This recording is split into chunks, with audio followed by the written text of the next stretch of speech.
Este capítulo 3 empieza a abordar el tema del discernimiento y dentro del discernimiento los niveles que existen. Pero nos encontramos que entre el segundo nivel y el tercer nivel, recordando que el segundo nivel es mucho más alto que el tercero, quiere decir que en la medida en que vamos avanzando, o sea, hacia el cuarto nivel descendemos más y el quinto descendemos mucho más, entre el segundo y el tercero hay como unos subniveles que nos hablan del esfuerzo humano, nos hablan de un concepto en el cual la persona interviene y dependiendo del discernimiento que posea, entonces la forma como él ve que el Eterno está obrando. Y lo enseñaba Akiva Tax a través de 4 reyes que personifican estos subniveles entre el segundo y el tercero de el discernimiento. Y producto de la importancia que tiene y de allí lo que se conoce como Ishtaglut, que viene a ser el esfuerzo humano, cuánto debemos intervenir dentro de un proceso donde esperamos que el Eterno actúe. Dentro de ello, vimos que estos 4 reyes que personifican a estos niveles deberíamos estudiarlo un poco más. Y para ello hemos desarrollado la clase de hoy, donde vamos a estar hablando de 4 reyes, 4 caminos del alma. 4 reyes, 4 caminos del alma, donde veremos el nivel de discernimiento y la calibración del esfuerzo humano, hablando de Ishtaglut. Cuando empezamos a estudiar este tema, es importante tomar en consideración el hecho de que al estudiar desde la perspectiva hebrea hay un mundo que necesitamos conocer, que necesitamos indagar. Debemos sumergirnos dentro de ese mundo, esa cultura, para comprender lo que representa la Torá, lo que representa el Eterno, quiénes somos, el entorno y una serie de elementos que son importantes.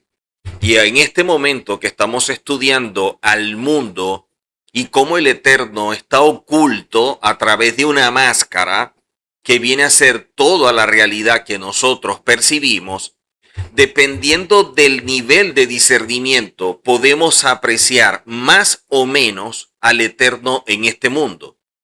Y eso se va a transformar en un estilo de vida que traiga como consecuencia una dirección donde la persona está apercibida de los pasos que da en este mundo. Y eso va a marcar la diferencia entre vivir o existir. Ahora, en el judaísmo, el discernimiento está conectado con 2 términos que son Ascalá y Avaná. Ascalá y Avaná. Uno es la capacidad de separar y comprender la verdad divina de la Torá para vivir rectamente, distinguiendo entre el bien y el mal y alineando pensamientos, sentimientos y acciones con la voluntad del Eterno. O sea, es un proceso que se desarrolla mediante el estudio profundo de las Escrituras, la oración y la disciplina personal para alcanzar sabiduría y una conciencia expandida hacia el altruismo y la unidad con lo divino. El resultado de todo esto, o lo que conocemos como aslajá, que es el éxito, es lo que se define como avaná. Entonces, vamos primero con estos términos. Aslajá. Aslajá es como el discernimiento. Es la forma en la cual nosotros podemos evaluar el entorno y tener la capacidad de separar las cosas, de ver el origen y decir esto viene del Eterno y viene por esto, y empezamos a comprender la forma como revela su verdad, y de allí vivir distinguiendo entre el bien y el mal. Empezamos a alinear los pensamientos, los sentimientos y las acciones con la voluntad del Eterno, que no es nada fácil, pero lo podemos hacer.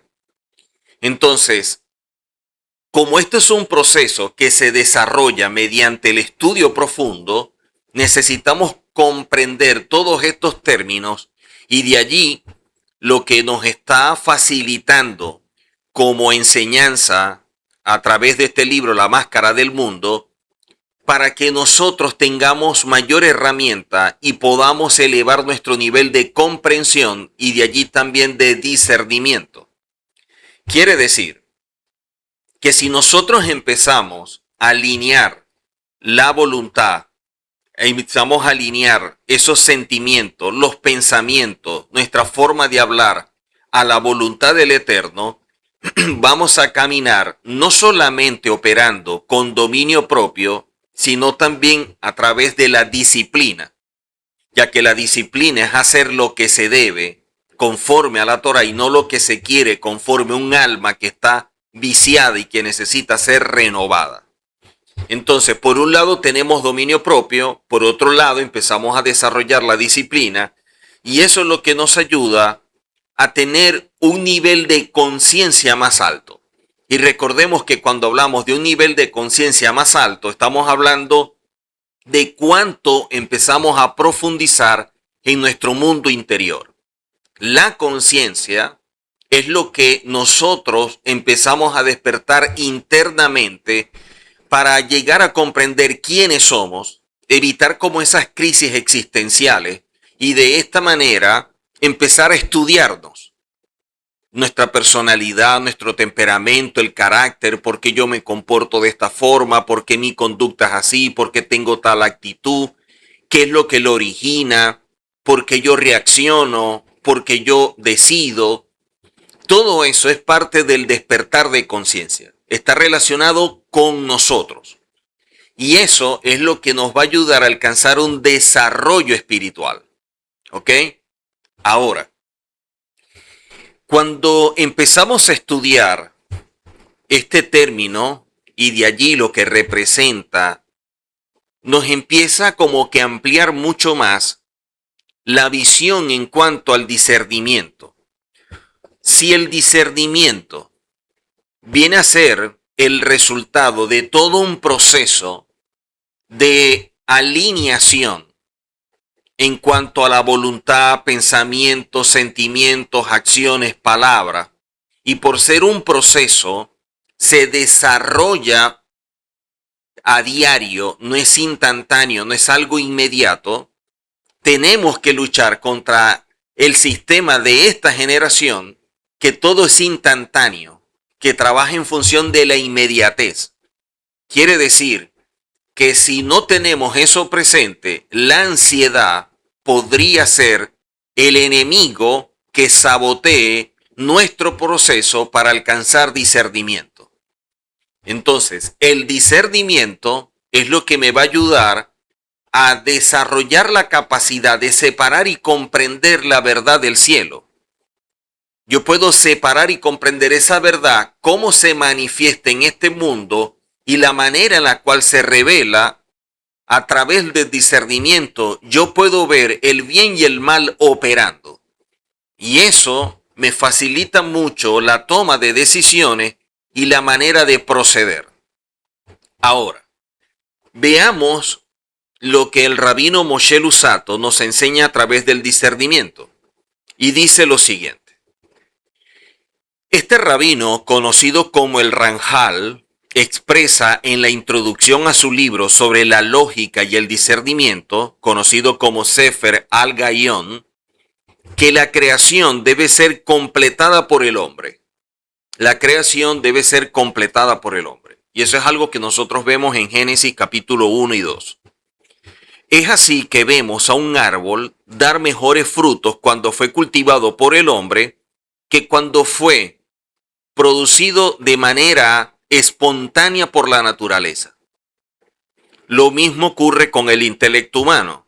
Si no está entrenado, sus resultados son incomparablemente inferiores que si lo hubiera entrenado. Aquí vemos que entonces el intelecto, si pasa por un entrenamiento, puede alcanzar un nivel mucho más alto que simplemente dejarlo de la forma en la cual nosotros vamos adquiriendo las cosas con el tiempo de manera espontánea, de forma natural, ¿ok? El intelecto debe actuar permanentemente asimilando nueva información sobre su entorno, ¿ok? Nosotros vamos obteniendo nueva información y eso es lo que moldea el carácter. Pero también es necesario que adquiera la sabiduría de cómo conocer para no confundirse con todo lo que viene recibiendo del entorno y así poder aprender la realidad correctamente, o sea, poder captarla. ¿Ok? No estamos hablando de aprender de aprendizaje, sino aprender de capturar. ¿Ok? Nuestros sabios alcanzaron el arte del discernimiento, el cual nos permite ordenar nuestras percepciones intelectuales. Y aquí establece lo siguiente, y preste mucha atención. Ascalá, que fue lo que hablamos previamente, en función de que éstas sean comprendidas correctamente. Avaná, y así nos ayuden a alcanzar la verdad. Y Asagá, como está explicado, vendría a ser la culminación del proceso. Como estos términos los considero importantes, hablando de Ascalá, Avaná y Asagá, en otra clase los vamos a abordar los tres, ¿ok?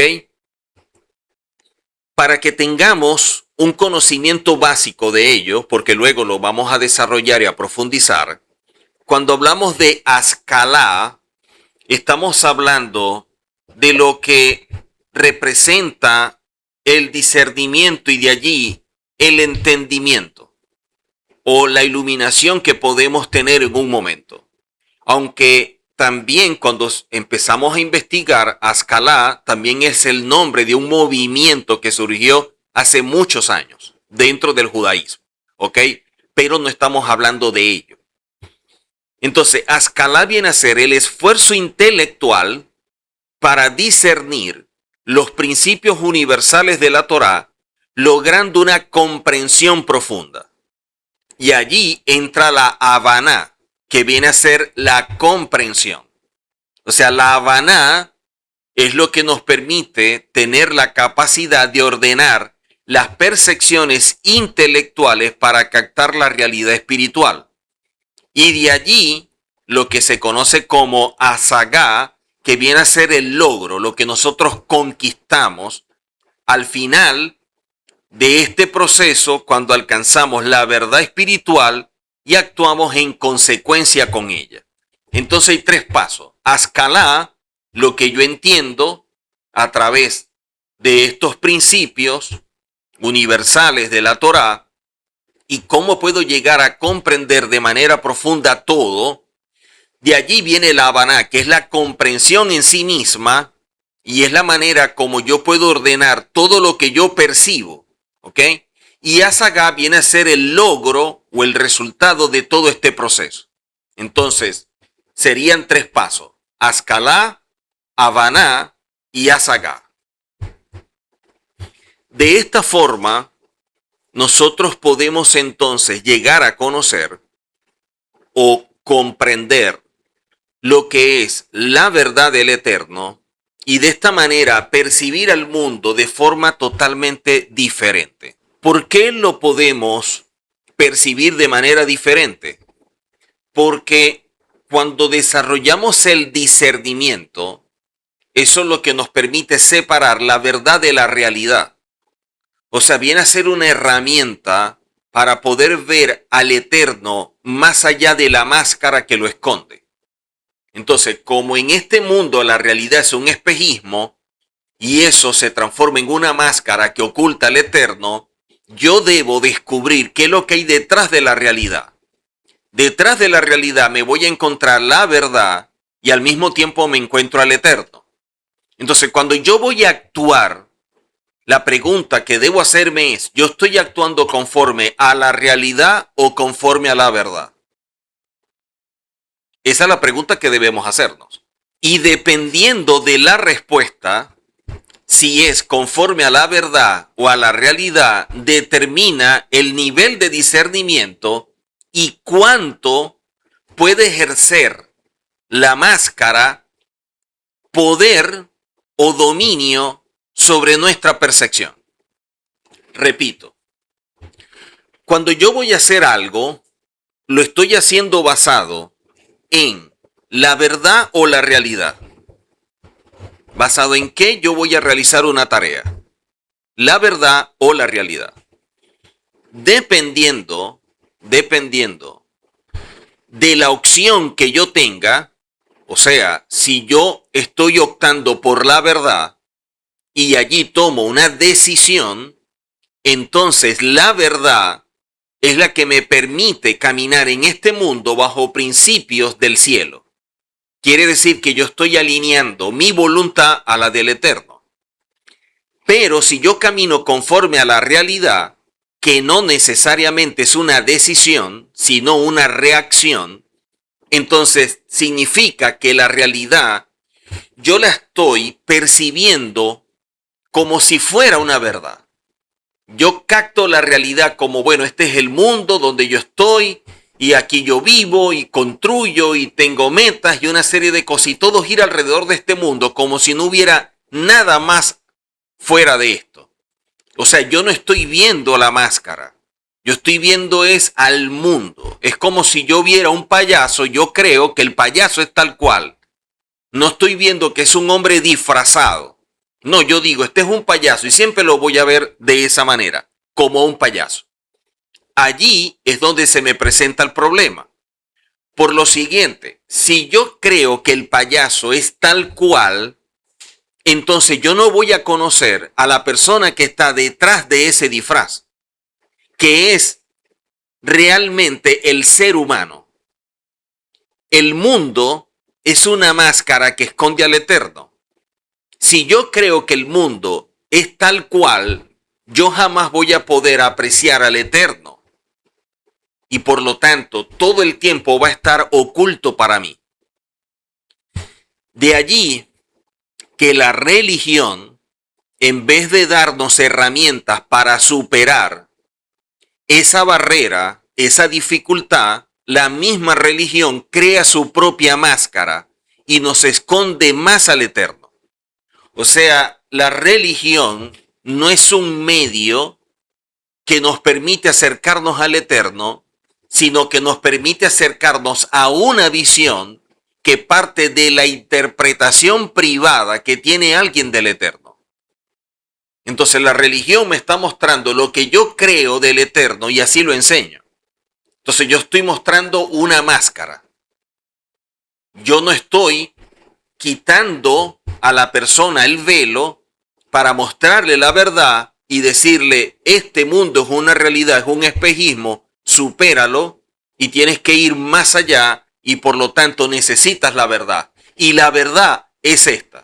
Así pues, cuando vemos entonces este concepto, que es la forma en la cual nosotros podemos utilizar el intelecto para captar y para apreciar todo lo que viene de afuera, y de allí la manera como yo comprendo eso que está ingresando a mi mente, y luego el alcance de ello, entran estos tres conceptos que dijimos previamente y vamos a estudiar en otra oportunidad.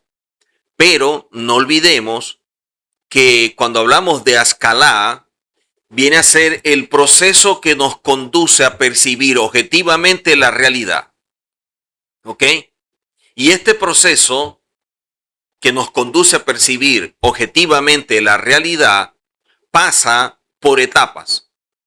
Y son las que ya estudiamos, o por lo menos las mencioné porque las vamos a estudiar posteriormente, que son Ascalá, la Habaná y Asagá. ¿Ok? Ahora,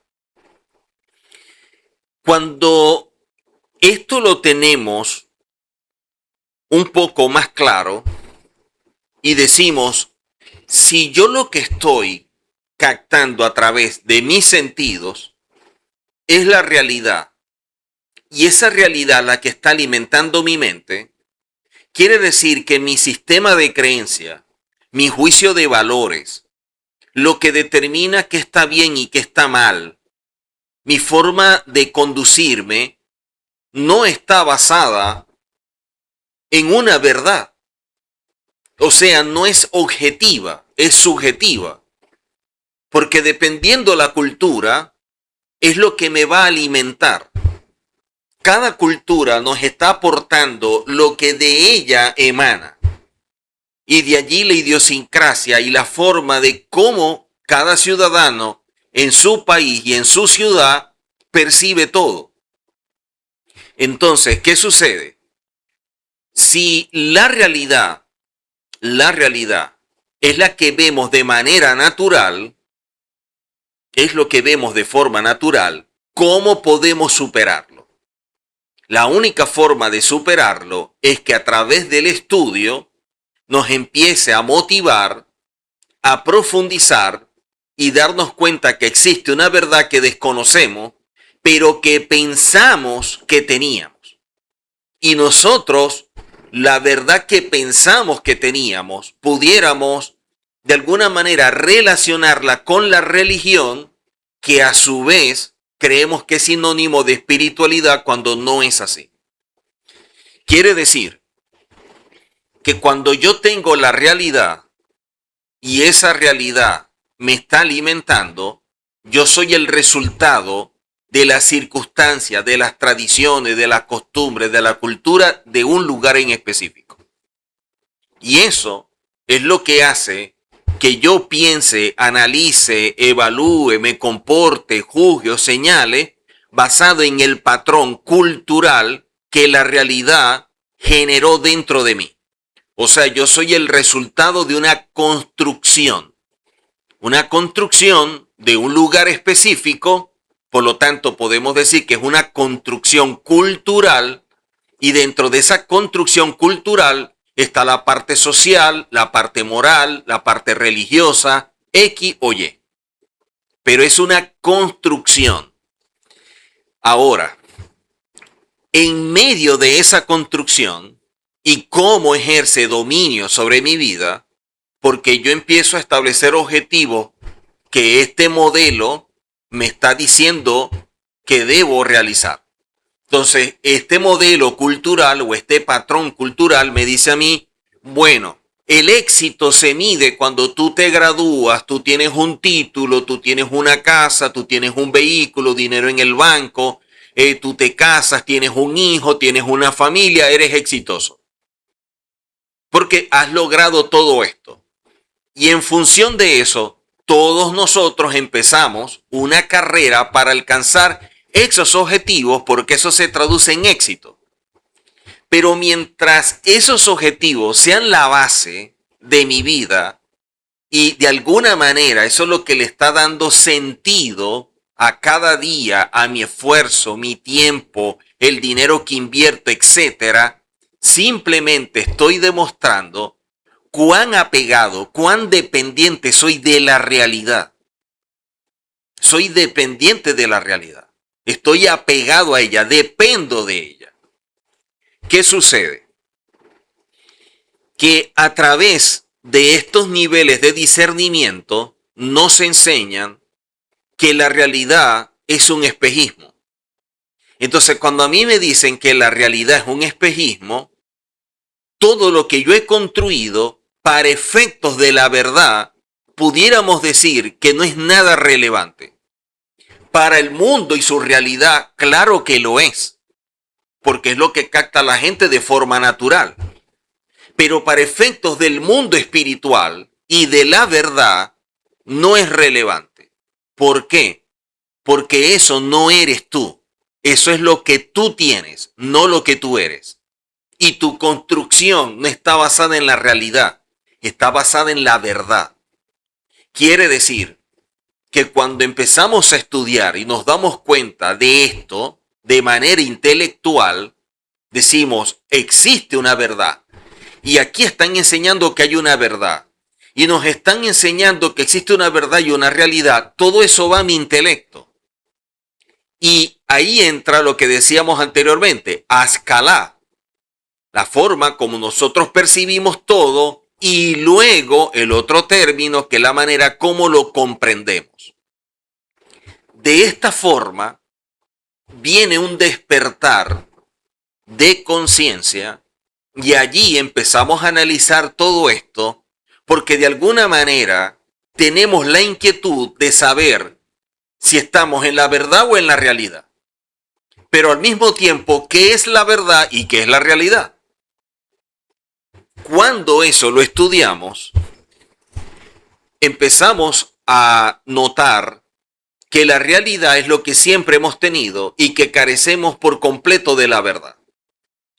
Y es que el mundo, como es una máscara, nos ha enseñado la realidad que la máscara revela. Y lo revela a través de muchas facetas, entre esos la religiosa. Y nosotros pensamos, producto de la falta de discernimiento, que la religión es la faceta espiritual y que nos está mostrando una verdad, cuando lo que nos está es apresando dentro de la realidad que construyó a la religión. Quiere decir que la cultura y la religión se van retroalimentando.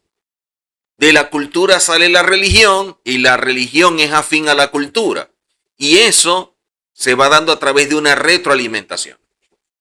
Ahora, si esto es así, quiere decir que rara vez estemos decidiendo, porque estaríamos envueltos en una realidad, y si carecemos de la verdad, difícilmente estemos ejerciendo la voluntad de forma correcta, porque nos falta discernimiento, y el discernimiento, que es lo que vamos a desarrollar, viene a través de la manera como empezamos a interiorizar la Torá y empieza a alinear nuestra manera de pensar, de hablar, de actuar, nuestros sentimientos, nuestras emociones. Ahora, ¿qué sucede? Me doy cuenta que esto existe. Me lo están enseñando. Y yo digo, quiero superar la realidad. Yo no quiero vivir más atrapado en esto. Entonces, allí la cita donde Yehoshua dice que la verdad nos hace libre, cobra mayor relevancia. Porque entonces uno piensa, si la verdad me hace libre, la pregunta es, ¿yo soy esclavo o estoy preso de qué? ¿Y dónde está la verdad que me libera de eso que yo ignoro? Quiere decir que a nosotros nos han llevado por un camino que no necesariamente ha sido por la fuerza, pero sí por la ignorancia. Y eso es lo que ha moldeado nuestra mente y de allí nuestra manera de pensar, de analizar, de juzgar, de evaluar todo en la vida. Quiere decir que de alguna forma la realidad se ha transformado en el instrumento para medir todo lo que se presenta delante de nosotros. Aquí es donde cobra Pablo mayor relevancia cuando nos habla en Romanos capítulo 12, verso 12, lo siguiente, y quiero tomar varias versiones para hablar de ello. En Romanos 12, verso 2, la Biblia o la versión castellana dice, no os amoldéis a las normas del mundo presente. No tenemos que dejarnos moldear por las normas del mundo presente, sino procurad, lo dice de forma imperativa, transformaros por la renovación de la mente, a fin de que logréis discernir cuál es la voluntad de Dios, lo que es bueno, lo agradable y lo perfecto. Ya aquí Pablo nos está dando una base para nosotros poder trabajar en función de cómo lograr el discernimiento. Y es que la manera de hacerlo es cuando nosotros no nos dejamos moldear por las normas del mundo presente. Si las normas del mundo presente no me van a moldear, recordemos lo que dice el profeta. A lo bueno llaman malo, a lo malo bueno, lo dulce por amargo, lo amargo por dulce. ¿Por qué ven lo bueno como malo y lo malo como bueno? Porque no tienen discernimiento, porque la realidad los tiene presos. Y como la realidad ha establecido esas normas y han moldeado la mente del ser humano, tiene todo distorsionado en cuanto a la verdad, pero que está afín con la realidad. Dentro de la realidad marcha bien, pero en cuanto a la verdad está lejos de ella. Veamos otra versión, la versión BL95, que es la latinoamericana, dice: no sigan la corriente del mundo en que vivimos, sino más bien transfórmense a partir de una renovación interior. Está hablando del trabajo de nuestro mundo interior, que viene a ser el resultado de un despertar de conciencia. Así sabrán distinguir cuál es la voluntad de Dios, lo que es bueno, lo que le agrada, lo que es perfecto. En el previo decía que no nos podemos dejar moldear por las normas del mundo. Aquí es no seguir la corriente del mundo. Veamos la Biblia BPD. Biblia BPD. Dice: no tomen como modelo este mundo. No tomen como modelo este mundo. Por el contrario, transfórmense interiormente renovando su mentalidad. O sea, si voy a renovar mi mentalidad, voy a destruir el modelo que este mundo implantó dentro de mí, a fin de que puedan discernir cuál es la voluntad de Dios, lo que es bueno, lo que le agrada y lo perfecto. Estas tres citas, y vamos a leer tres más, ya nos están diciendo que es imposible discernir y saber qué es lo bueno, lo agradable y lo perfecto cuando nuestra mente está presa en esta realidad. Cuando nuestra mente ha sido moldeada por las normas de este mundo. Cuando nuestra mente sigue la corriente de este mundo. Cuando nuestra mente toma en cuenta el modelo que este mundo ha impartido. Allí nos muestra que no podemos tener discernimiento en esa condición. Que la única forma de desarrollar discernimiento es cuando renovamos la mente. ¿Y qué es lo que vamos a renovar? Todos los modelos, todos los patrones, todos los sistemas que este mundo nos ha vendido o nos ha impartido de diversas formas a través de la cultura, y de manera espontánea, de forma natural, nosotros lo venimos asimilando, se hizo parte de nuestra vida y nuestra personalidad obedece a ese patrón o a ese modelo o a ese sistema. O sea, mi comportamiento, mi conducta y mi actitud está alineado a la realidad de este mundo, de esta corriente, de este modelo. Y cuando usted actúa diferente a ello, la realidad actúa contra usted. Se revela, pero revelar de rebelión, no revelar de revelación. ¿Ok? El sistema entra en conflicto con usted.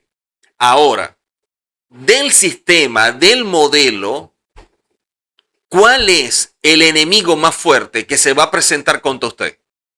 El modelo religioso. Porque el modelo religioso no quiere que la máscara se caiga. Quiere seguir ejerciendo control sobre usted. Quiere seguir teniendo dominio. Y por lo tanto, si yo empiezo a desenmascarar a la religión, porque empiezo a renovar la mente a través del conocimiento de la Torá, y eso me hace interiorizarla para cambiar mis pensamientos y todo lo que internamente yo poseo, empiezo a ver mejor las cosas, a tener discernimiento y puedo apreciar lo bueno, lo agradable y lo perfecto, que es totalmente diferente a lo que la religión me ha dicho. Allí me doy cuenta cómo la religión vive lo que el profeta dijo en su momento. A lo bueno lo llaman malo y a lo malo lo llaman bueno. Ahora nosotros Lo que estamos haciendo es alineando nuestros pensamientos para caminar o transitar por la senda que el Eterno ya reveló. ¿Por qué? Porque el mismo Eterno a través del profeta dice que los pensamientos de Él son diferentes a los nuestros y sus caminos son diferentes a los nuestros. Quiere decir que necesitamos trabajar en ello. Veamos 3 versiones más en relación a esta cita, que me parecen muy interesantes. Dice la versión CAP: no os amoldéis a las normas del mundo presente, sino procurad transformaros por la renovación de la mente a fin de que logréis discernir cuál es la voluntad de Dios, lo que es bueno, lo agradable y lo perfecto. Vuelve a decir que no nos dejemos amoldar, ¿ok? Luego la Biblia CAS dice: no os amoldéis a los usos y a las costumbres propias de este mundo. No debemos dejarnos moldear por los usos y costumbres propias de este mundo. Antes bien, procurad que vuestra mente esté renovada y que opere la transformación de vuestra personalidad. Aquí está hablando de una mente renovada para transformar nuestra personalidad, cambiando el modelo que los usos y costumbres propios de este mundo nos han impartido. Vamos al código real. Dice: no os conforméis al estilo de vida de esta edad presente. Todas nos están diciendo que nosotros debemos caminar diferente porque nuestra manera de pensar debe ser diferente. Esto nos indica que la aprehensión o la forma de capturar de la realidad espiritual, las causas y todo el proceso que eso implica, exige un amplio y exhaustivo aprendizaje, ya que estamos acostumbrados a impresionarnos por las formas exteriores que nos llegan a través de los sentidos, la vista, el oído, el olfato, el gusto, el tacto, olvidando muchas veces que nuestra percepción de la realidad es el resultado de un proceso en el cual los sentidos nos brindan tan solo una lectura inmediata. Los sentidos no son sino canales a través de los cuales percibimos, pero luego debemos discernir la información que recibimos. Ahora, ¿cómo lo puedo discernir si yo soy parte del mismo modelo que me está dando toda esta información? Si yo voy a discernir qué es lo bueno, lo malo, lo correcto, lo agradable, lo eterno, jamás lo puedo hacer cuando mi mente está moldeada, apegada al modelo que esta cultura y la religión implantó en mí.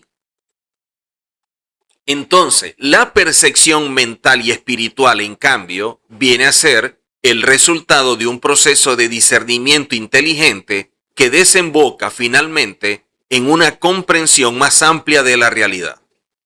Cuando el hombre activa dicha forma de percepción, el hombre es el que la activa, comienza a expandir su conciencia, siendo que ahora ya no limita la realidad a meros efectos, sino que puede acceder paulatinamente a las causas, al origen que hace que todo esto suceda, y luego al objetivo que hay por detrás de todo el ámbito material sensorial.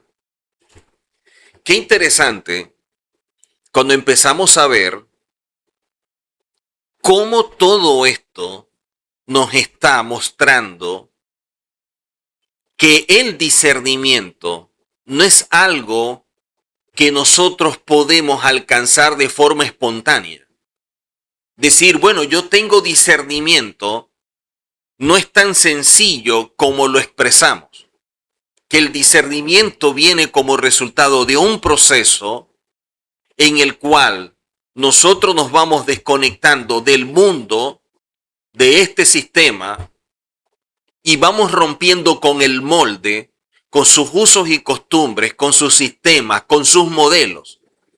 Ahora, imagínense que usted quiere actuar diferente a la cultura donde vive, que usted quiere accionar diferente al modelo, a los patrones del lugar donde usted está.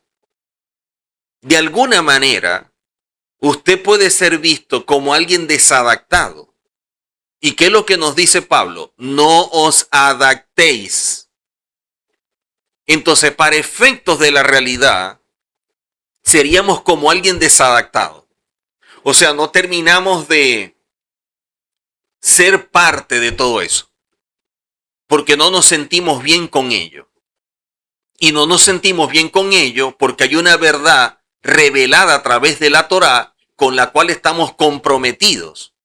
Y como estamos comprometidos con esa verdad que nos ha venido liberando de este modelo, de este sistema, no podemos convivir plenamente con el mismo.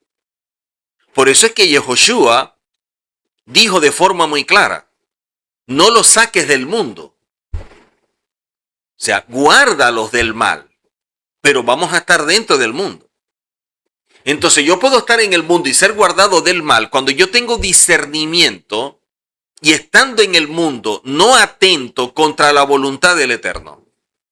Yo estoy en este mundo no atento contra la voluntad del Eterno porque puedo discernir el bien y el mal, lo agradable y lo perfecto en medio de un sistema que tiene adormecido a todos, pero que muchos están despertando y se dan cuenta de las condiciones del sistema.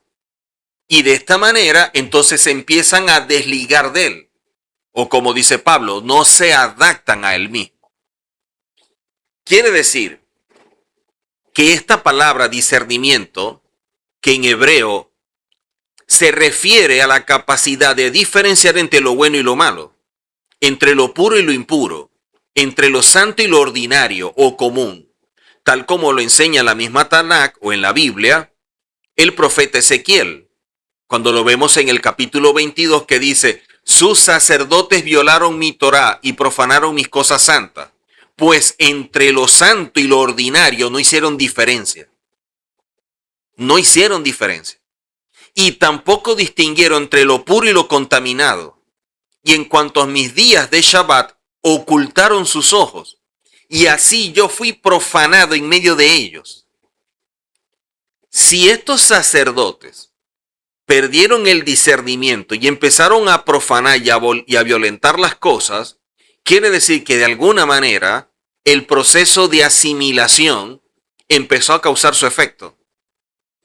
La asimilación es un enemigo silencioso y juega con los sentimientos, porque de alguna forma empezamos a romantizar las cosas. No, que esto es por la familia, que esto es por la unión, esto es por la paz, esto es por la convivencia, esto es por el perdón, esto es por el compartir y una serie de cosas, y empezamos a romantizar todo y de alguna manera lo que estamos tratando es de justificar que esa realidad todavía sigue ejerciendo dominio y control sobre nuestras vidas, pero no lo queremos aceptar, nos tapamos los ojos y seguimos haciendo las cosas de forma indebida. ¿Por qué? Porque no estamos haciendo distinción entre lo puro y lo contaminado, entre lo santo y lo ordinario.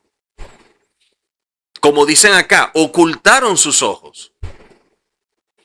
La falta de discernimiento hacen que las personas llamen malo a lo que es bueno y bueno a lo que es malo. Por esa falta de discernimiento, algunos desechan la Torá como si fuera algo malo. ¿Por qué? Porque la Torá va a empezar a motivarlos, a despertar, a quitar los velos y a actuar contra este modelo, desligándose de él para salir de ese cautiverio. Y hay personas que les gusta el modelo, que les gusta el sistema, que se sienten apegados a él. Por lo tanto, romper con aquello con lo que yo tengo un apego y mis sentimientos, mis emociones están totalmente conectados con ello, es un precio que mucha gente no quiere pagar. Es un precio que mucha gente no quiere pagar. Y de allí que prefieran seguir caminando en el mundo y por eso se quedan en su religión. Porque la religión no le va a causar estorbo. Porque la religión es el resultado de la misma máscara de esta realidad. O sea, esta realidad y esta cultura nos imparte una religión, así como nos imparte aspectos morales, sociales, políticos, económicos, también nos imparte una faceta que es la religiosa. Y la religión construye su propia máscara. Entonces nosotros empezamos desde la máscara religiosa a criticar a la gente que está en el mundo como si ellos fueran diferentes a nosotros, cuando nosotros somos parte de ellos. ¿Qué es lo que dice el Eterno a través del profeta Jeremías? Que se conviertan ellos a nosotros y no nosotros a ellos. Quiere decir que hay una gran diferencia entre ellos y nosotros, si no, no tendría sentido. ¿Cómo se van a convertir ellos a nosotros si comemos igual, compartimos igual, hablamos de la misma forma, tenemos la misma fiesta, las mismas tradiciones, llamamos a lo bueno bueno y a lo malo malo de la misma manera? Somos iguales. Lo único que nos están enseñando elementos religiosos que ahora empiezan a ser normativos para nosotros. Entonces, ese aspecto religioso, a través de estas normas, es lo que está haciendo que de alguna forma exista algo un poquito diferente. Pero seguimos siendo parte del mismo sistema.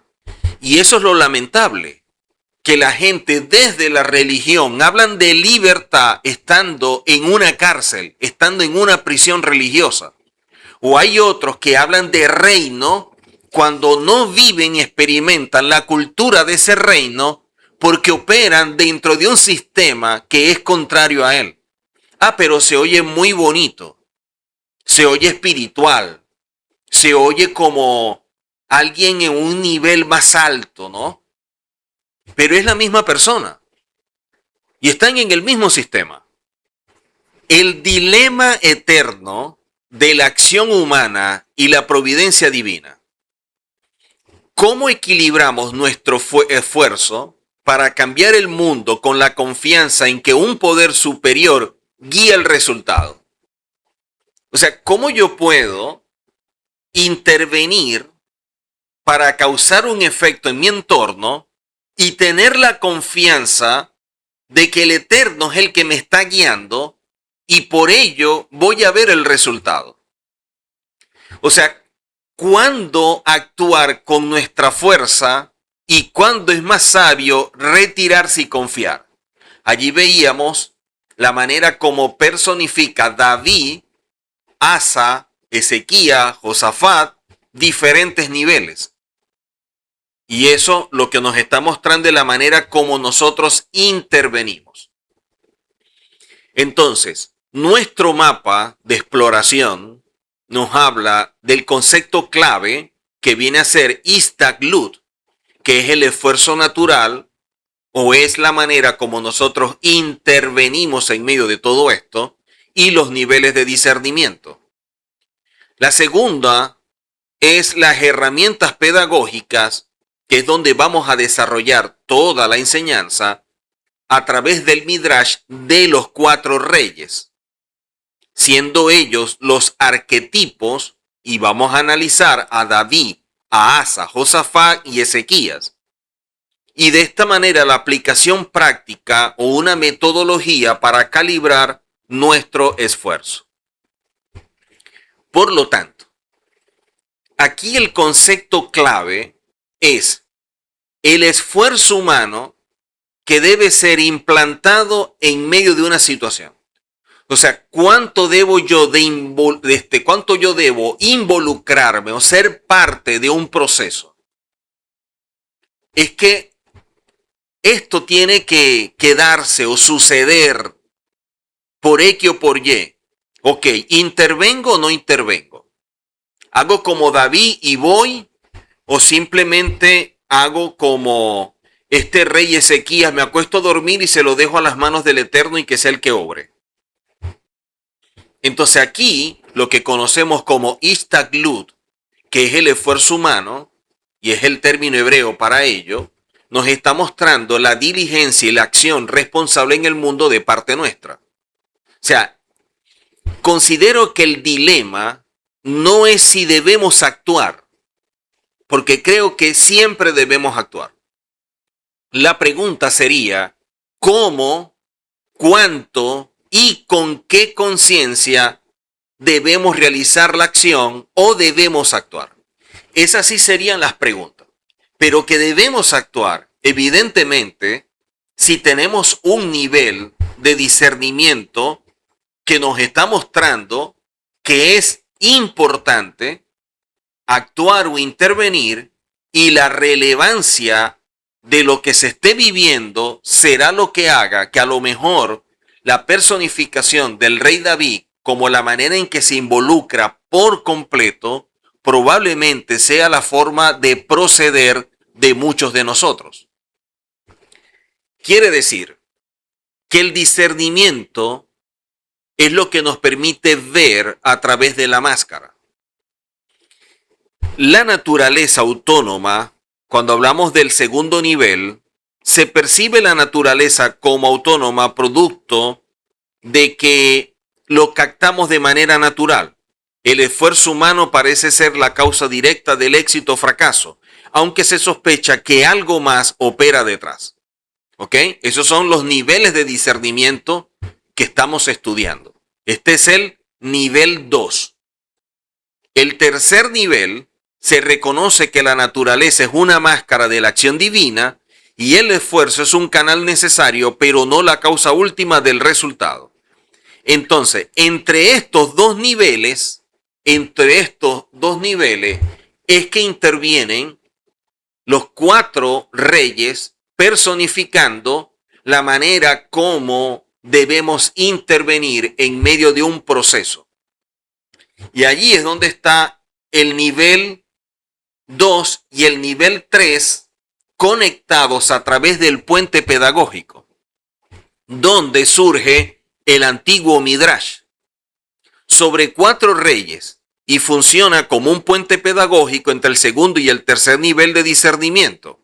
Muestra a través de modelos humanos cómo transitar de ver nuestro esfuerzo como absoluto a entenderlo como una colaboración con la providencia. Y ahí creo que allí está la clave. ¿Cómo podemos ver nuestro esfuerzo como algo absoluto y de esta manera comprenderlo como la forma en la cual estamos colaborando con el cielo para realizar una tarea? Es evidente que estos 4 reyes nos van a dar 4 respuestas ante la crisis que puede experimentar cada uno de nosotros en medio de una situación y saber cuánto, cómo y de qué forma poder intervenir. Vemos a David, a Asa, a Josafat y a Ezequías, 4 reyes. Cada uno enfrentó una amenaza existencial. Su respuesta revela un nivel distinto de istaglut o de intervención humana. ¿Cuánto me debo yo de involucrar en medio de esta crisis o de este conflicto? Y de allí el discernimiento. Por lo tanto, el vector, hablando de sus historias que trazan un mapa que se mueve desde la acción humana intensa hacia el reposo confiado.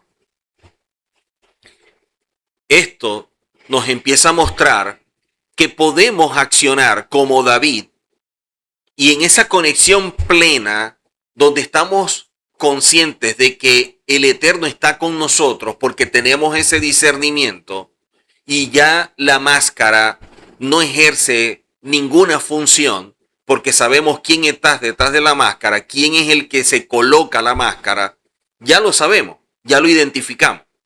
Entonces pudiéramos hacer como David o pudiéramos hacer como Ezequías en caso tal que todavía la máscara pareciera que causara un efecto.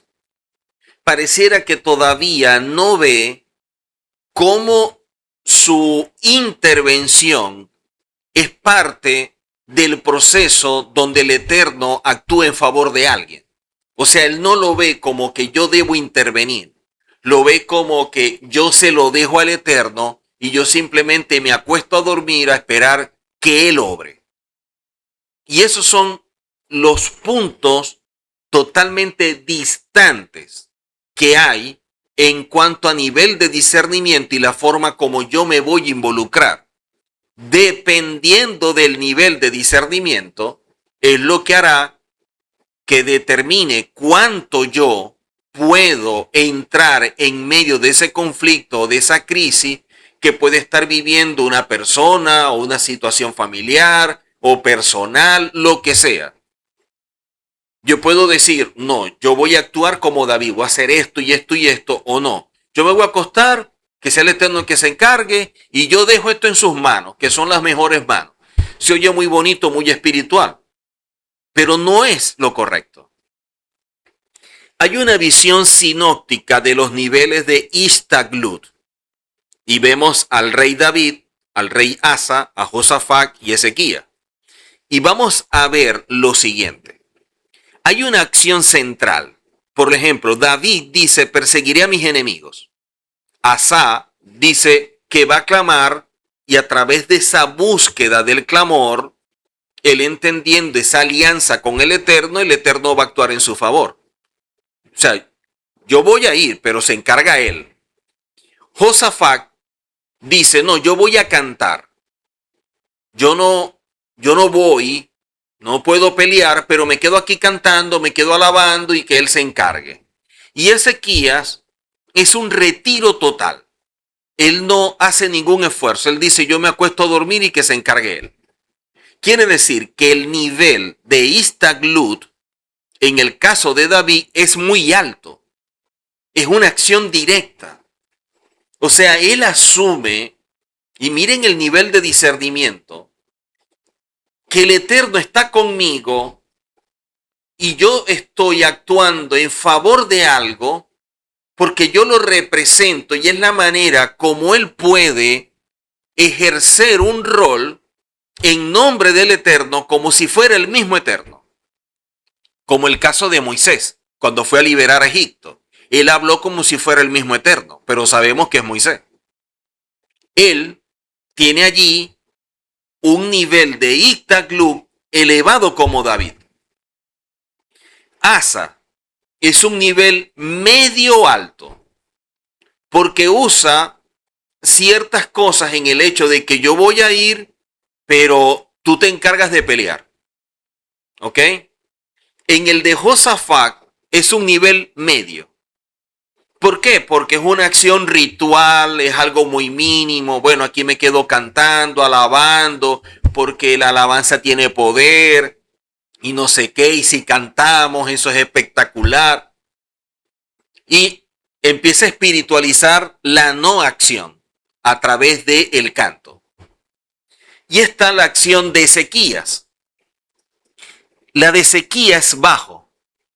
Podemos decir que casi nulo. O sea, él no interviene en nada. Y eso está mostrando que de alguna forma él no se siente como parte del Eterno o que el Eterno está en él obrando en favor de alguien. Por lo tanto, el nivel de discernimiento en el caso de David es claro. La acción como vehículo del cielo. Yo soy el instrumento. O sea, a través de mí el Eterno está operando. Claro que sí, aquí estoy a la disposición. En el caso de Asa, está como en desarrollo. Tiene fe, pero todavía hay como una dependencia natural. Porque él fue, pero que pelee el Eterno. En el caso de Josafat, el nivel de discernimiento podríamos decir que es elevado, pero todavía la naturaleza tiene esa máscara que no le permite ver todavía más allá. Le falta un poco más. Y en el de Ezequiel, el nivel de discernimiento es en medio del reposo que revela soberanía y algunos lo ven como que máximo por el hecho de que, bueno, el Eterno se encarga de todo. Yo reposo en él. Yo no intervengo. Dejo que él sea el que obre. no es la forma. O sea, los sabios nos enseñan que cuando nosotros empezamos a tener este tipo de discernimiento, este nivel como David, es porque estamos llegando a una conexión tan profunda de acercamiento que lo que conocemos como etapa de Debekut, que es el proceso de unión, de adherirnos al Eterno, se está llevando al nivel óptimo. O sea, ya empezamos a percibir, a discernir, a ver al Eterno mucho mejor. Tenemos claridad de la realidad y sabemos cómo identificarla. Nos alimentamos y nutrimos a través de la verdad. Vivimos en este mundo y nos guardamos del mal. O sea, estamos caminando en un nivel muy alto, producto de ese discernimiento y la forma como estamos comprometidos y cómo accionamos en favor del Eterno. Entonces, David es a través de este principio de Isdaglut, es alto. La planificación estratégica, la ejecución valiente, son en sí mismo una forma de obediencia espiritual. La clave es que su acción es un kelí, es un recipiente para la bendición divina. Combate con la espada en la mano y el salmo en el corazón. O sea, ¿qué dice David?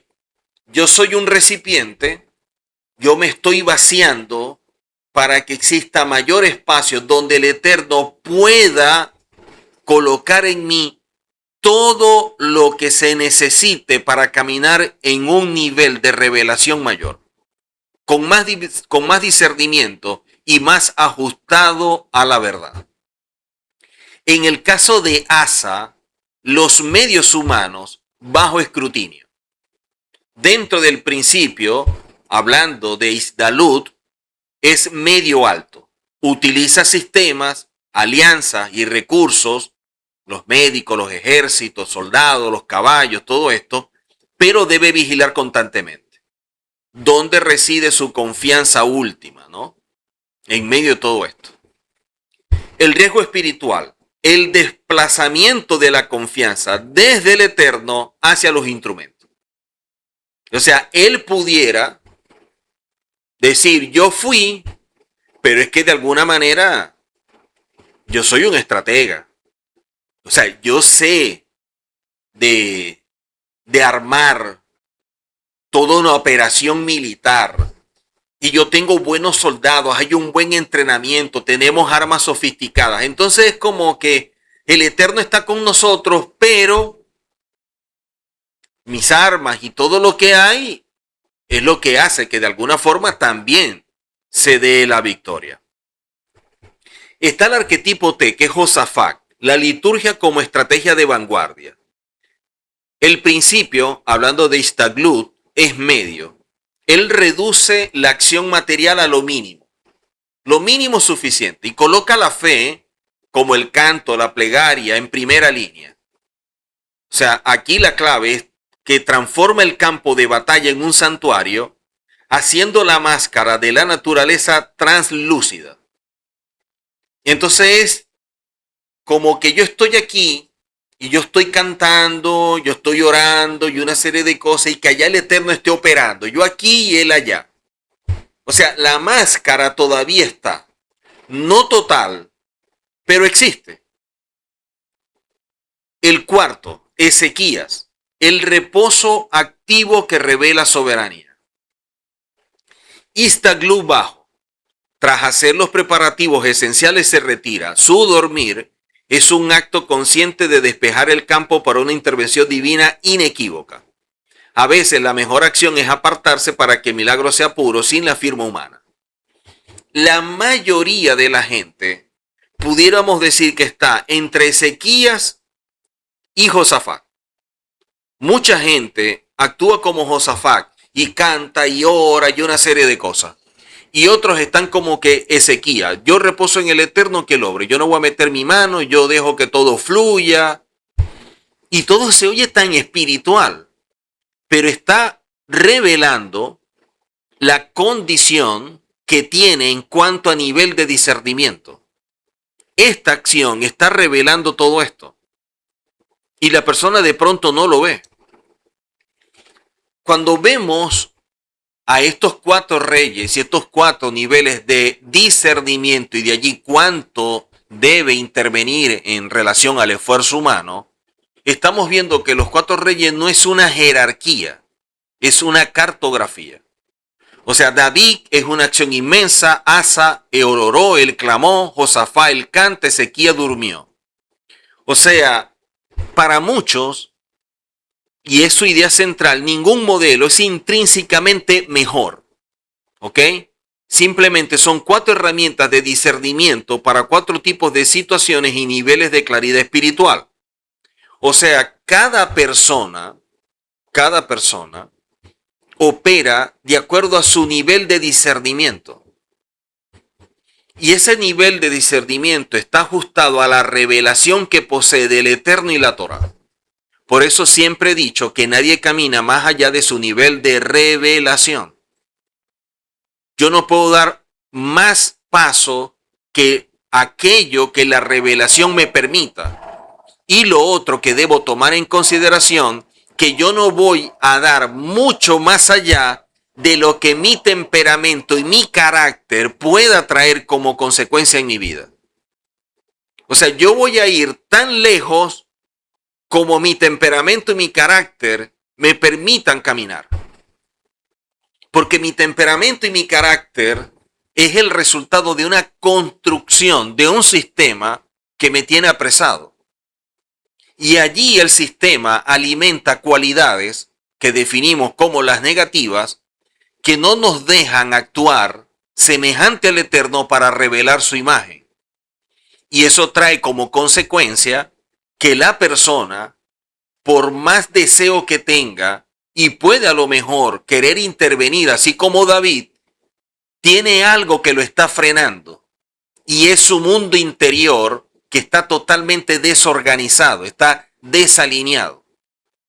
Necesita trabajar su mundo interior, equilibrarlo para estar en condiciones de ahora, teniendo discernimiento, pueda ir más allá de lo que anteriormente podía alcanzar.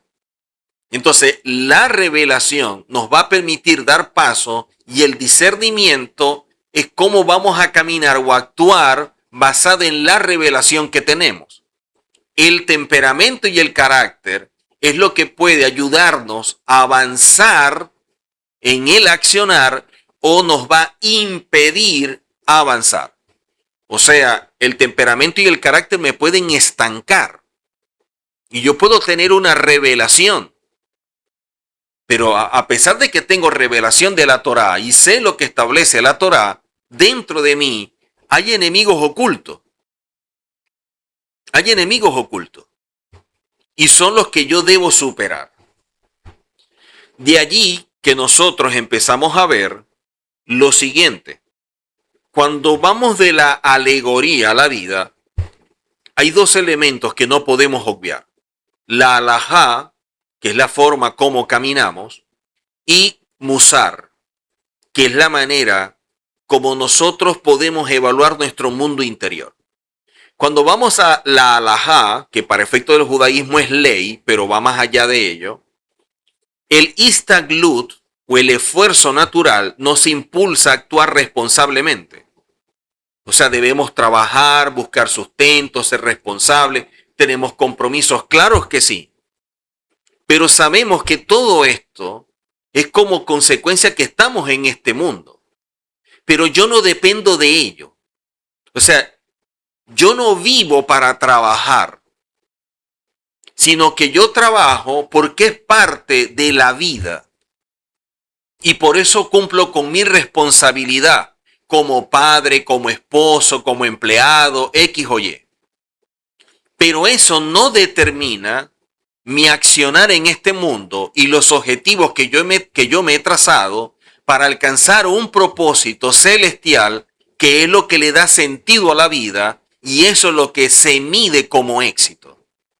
Entonces yo estoy en este mundo, es verdad, no lo puedo negar, pero que el mundo no me absorba ni que yo dependa del mundo. Eso no significa que yo voy a dormir en el aire, no, yo debo poseer una casa. Y un vehículo es necesario para trasladarme y hacer muchas cosas, claro que sí. Pero mi vida no está centrada en que todo gira para comprar una casa. Y todo mi esfuerzo, mi tiempo, mi dinero, mi recurso, todo es el vehículo. Hay que comprar el vehículo y quiero comprar el vehículo. Y aquí tengo, ya por fin compré el vehículo. No, esa no es la forma. La forma es que es necesario. Y de hecho hay ciudades en ciertos países que es indispensable tener un vehículo. Y eso no significa que el sistema de alguna manera esté ejerciendo control en tu vida. No. Simplemente que tú estás usando los medios de forma correcta para poder estar en este mundo sin depender de él. Entonces yo puedo decir, Señor, yo necesito un vehículo y tú vas a hacer, dependiendo del Istaglut, lo necesario para conseguirlo, sabiendo que el Eterno es el que te lo va a proveer. Y Él se encargará y abrirá las puertas, porque para ti es indispensable por ciertas circunstancias. Imagínense no tener una casa. Es evidente que es necesario. ¿Ok? Ahora, hay cosas que de pronto la persona sí refleja que está sumergida en este mundo. Y es cuando la persona dice, bueno, yo necesito un vehículo, pero ya al año dice, no, yo quiero ahora este que está mejor. Y dentro de 2 años yo quiero este modelo. Y pasó un año más, no, yo quiero el que es más actual, el que es mejor y que este. Ah, bueno, ya eso es otra cosa.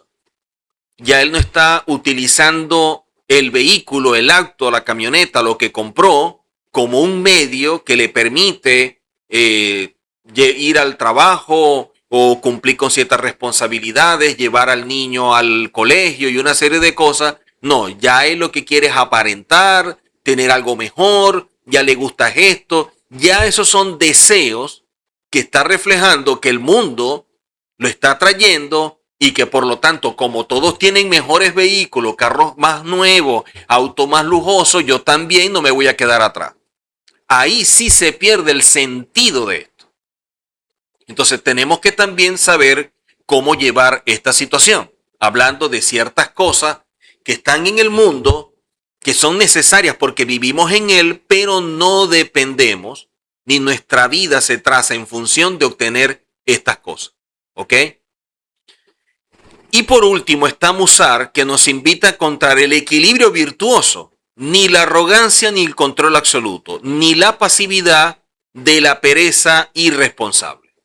O sea, el Musar es lo que hace que ese trabajo interior produzca resultados, porque al momento de la revelación podemos discernir entre la verdad y la realidad, y no hay nada dentro de nosotros que esté operando en contra de la misma revelación. No tenemos algo dentro que nos impida poder discernir. O sea, hemos venido trabajando nuestro mundo interior, hemos venido preparando la vasija para que el Eterno pueda depositar en ella todo aquello que sea pertinente para vivir en este mundo, pero pensando y caminando como Él lo establece. Para finalizar, la sabiduría de elegir el esfuerzo adecuado, y de allí los 4 reyes que enseñan una gramática espiritual del esfuerzo. David, actuar como plegaria. Asa, usar medios con vigilancia. Josafat, hacer de la fe la estrategia. Y Ezequías, retirarse para el que el cielo hable. El verdadero discernimiento es ver que el esfuerzo y la naturaleza son máscaras que, a la vez, ocultan y revelan la soberanía del Eterno. Por lo tanto, cada quien va a caminar dependiendo de su nivel de revelación y también de su nivel de discernimiento. El nivel de revelación y el nivel de discernimiento es el que va a permitir que estos reyes que vemos personificando la manera como nosotros intervenimos en un momento va a ser mayor o menor. Si mi nivel de revelación es alto y de allí el de discernimiento, pudiera actuar como David. ¿Ok? Si mi nivel de revelación es bajo y de igual forma el de discernimiento, yo pudiera actuar como Ezequías. Pero eso no significa que yo, operando como el rey David, sea mejor que la persona que está operando como el rey Ezequías. No, porque no son categorías. ¿Ok? No es un asunto, perdón, no es un asunto jerárquico. ¿Ok? No es un asunto de posiciones, es un asunto de niveles. Y cada persona camina de acuerdo al nivel de revelación que tiene.